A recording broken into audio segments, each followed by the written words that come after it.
Board Game Geek Origins 2019. I'm here with Matt Ryan from Bezier Games. My man, what do you got for us? So we have our newest iteration in our One Night series. It's called One Night Supervillains. So, in One Night Supervillains, the thing that's changed is there's no werewolves that live here. Yeah, what happened to them? I know, it's kind of weird. The supervillains came into town and kind of told them that they needed to go, which they have powers and werewolves don't. So these guys were able to get them out of here. Okay. So with supervillains, what's going to happen is pretty much everyone has powers in the game. It's kind of, this is the only guy down here. His name's the Innocent Bystander. He's the only one on this table who doesn't have something special he can do, which is different because in One Night you have a couple villagers and sometimes people have to decide who they trust, but they don't have a lot they can do. Exactly. In this one, all these guys have powers. They all have stuff that they can do, which is really neat. The other cool part is all the villains, unlike werewolves, villains have powers because they're super villains, you know? Okay. And they get to use their powers in tandem. So they'll use their powers as a villainous team to try to thwart the superheroes we have here. Okay. So it's really, really cool because they can use their powers to complement each other and really, really gives them a winning chance in the game, which is nice because all these superheroes are really going to try to catch them.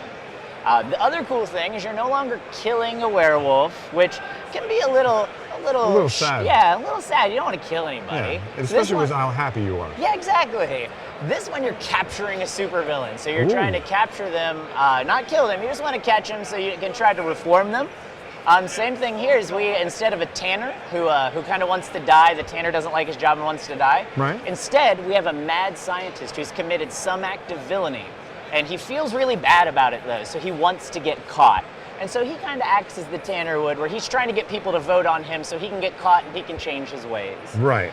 So there's a lot of neat mechanics in here and a lot of neat things. It plays really good as a standalone game, but also does mix and match with all the other ones in the One Night series, which is also really cool.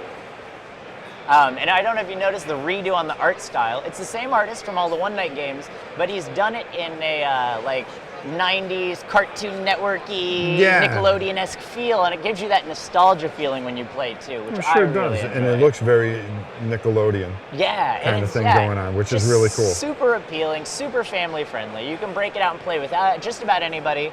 It fits in, it's integrated into the app we already have working, which is awesome because the app for this one is a little more explanatory of what each role does. Right. So even if you have a little younger people, they won't be lost at all because the app's going to tell them exactly what they need to do.